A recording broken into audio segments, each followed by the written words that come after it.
L'héritage est un mécanisme qui permet à une classe d'hériter des propriétés et des comportements d'une autre classe. Nous allons faire un exemple ensemble.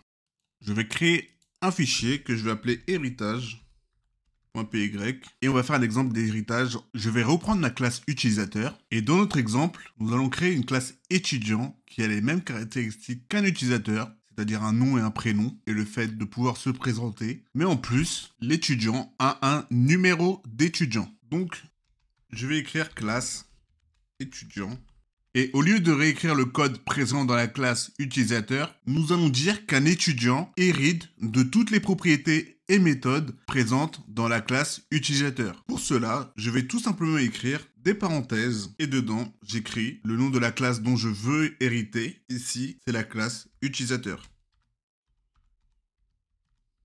Et donc, je vais écrire la fonction du constructeur def init le self. Mon étudiant aura un nom, un prénom et un numéro d'étudiant.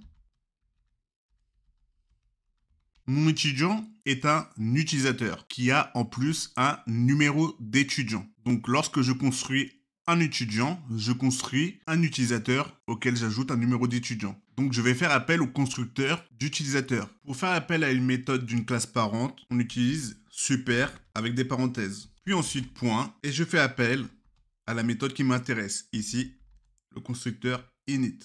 Ce constructeur de la classe parente prend deux paramètres, un nom et un prénom.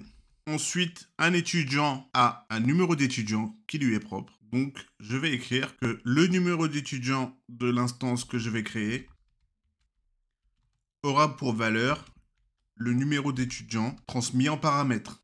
Maintenant, je vais créer un étudiant, E1, étudiant, pour le nom do, prénom John, et numéro d'étudiant 1, 2, 3, 4.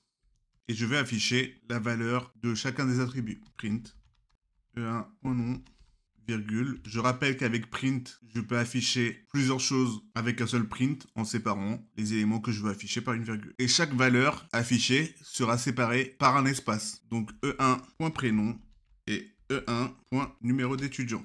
J'exécute mon code et j'ai bien do, John et 1, 2, 3, 4. Mon étudiant étant un utilisateur, je peux utiliser toutes les méthodes présentes dans la classe utilisateur. Par exemple, je vais demander à mon étudiant de se présenter. E1.seprésenter. J'exécute mon code et on voit bien afficher « Bonjour, je m'appelle John Doe ». Donc une instance de la classe étudiant a bien réussi à utiliser une méthode de la classe utilisateur parce que étudiant hérite de la classe utilisateur.